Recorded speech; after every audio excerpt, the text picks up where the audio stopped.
నెల్లూరు జిల్లా దుత్తలూరులో నర్రవాడలో కొలువై ఉన్న ప్రముఖ పుణ్యక్షేత్రం శ్రీ వెంగమాంబ పేరంటాలు దేవస్థానంలో వార్షిక బ్రహ్మోత్సవాల సందడి మొదలైంది. ఈ ఉత్సవాలను పురస్కరించుకొని గురువారం ఆలయ ప్రాంగణంలో వివిధ సేవల నిమిత్తం బహిరంగ వేలంపాటలు, సీల్డ్ టెండర్ల ప్రక్రియ ద్వారా ఆలయ అధికారులు ధర్మకర్తల సమక్షంలో నిర్వహించారు. మొత్తం 17 విభాగాలకు సంబంధించి టెండర్లు ఆహ్వానించగా ప్రస్తుతానికి 2 విభాగాలకు మాత్రమే వేలం ప్రక్రియ విజయవంతంగా ముగిసింది. మరికొన్ని విభాగాలకు ఆన్లైన్ ద్వారా దరఖాస్తులు అందాయని ఆలయ ఇన్ఛార్జ్ ఈవో శ్రీనివాసులరెడ్డి తెలిపారు. ప్రస్తుతానికి 2 విభాగాలకు మాత్రమే వేలం ప్రక్రియ విజయవంతంగా ముగిసిందని, మరికొన్ని విభాగాలకు ఆన్లైన్ ద్వారా దరఖాస్తులు అందాయని ఆలయ ఇన్ఛార్జ్ ఈవో శ్రీనివాసులరెడ్డి వెల్లడించారు. అయితే సాంకేతిక కారణాలు లేదా స్పందన తక్కువగా ఉండడంతో నిలిచిపోయిన మిగిలిన టెండర్లు వేలం పాటలు తిరిగి మార్చి 10వ తేదీన నిర్వహించనున్నట్టు తెలిపారు. భక్తులకు ఎలాంటి ఇబ్బందులు కలగకుండా బ్రహ్మోత్సవాలను ఘనంగా నిర్వహించేందుకు అధికారులు అన్ని ఏర్పాటు చేస్తున్నట్టు తెలిపారు. అదే సార్, ఇప్పుడు ఏమన్నారు ఉంది కదా, దాని మీద మనం పాడేవాళ్ళంటే పాడతారు ధైర్యంగా ఉంటే.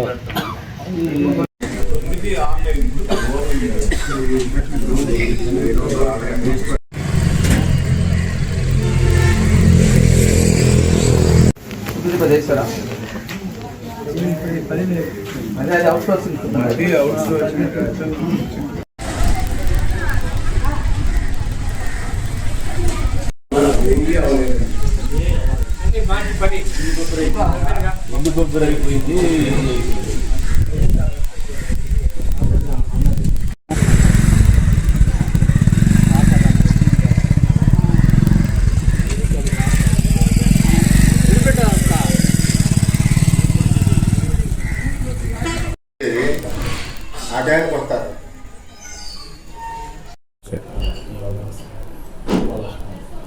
నమస్కారం అండి.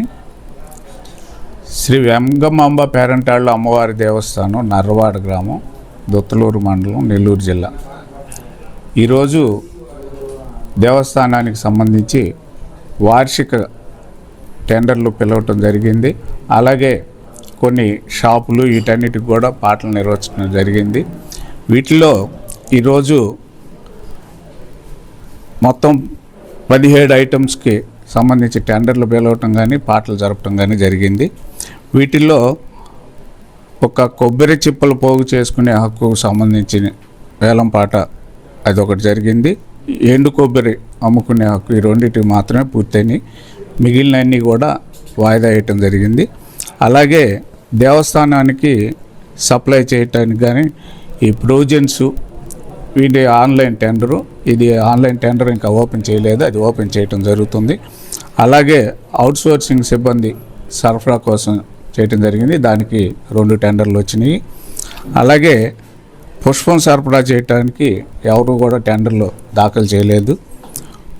అలాగే అన్నదానానికి కూరగాయలు సప్లై చేసేదానికి టెండర్ పిలిస్తే దానికి 2 టెండర్ వేశారు. అలాగే ప్రింటింగ్ పనులకు సంబంధించి 2 వ్యక్తులు టెండర్లు వేయటం జరిగింది. దేవస్థానానికి పాలు, పెరుగు, అభిషేకం సామాన్లు సరఫరా చేసేదానికి 2 వ్యక్తులు టెండర్లు వేయటం జరిగింది. అలాగే కరెంటు మరియు ప్లంబింగ్ సామాన్లు సరఫరా చేసేదానికి 2 టెండర్లు వేయటం జరిగింది. వస్త్రాలు సరఫరా చేసేదానికి, అలాగే గోశాలకు వరిగడ్డి వాటి దానా సంబంధించి టెండర్లో ఎవరు కూడా పాల్గొనలేదు. ఈరోజు ఆగిపోయిన ఈ పాటలు కానీ ఈ టెండర్లు కానీ మళ్ళీ మార్చి 10వ తారీఖున తిరిగి జరపడం జరుగుతుంది.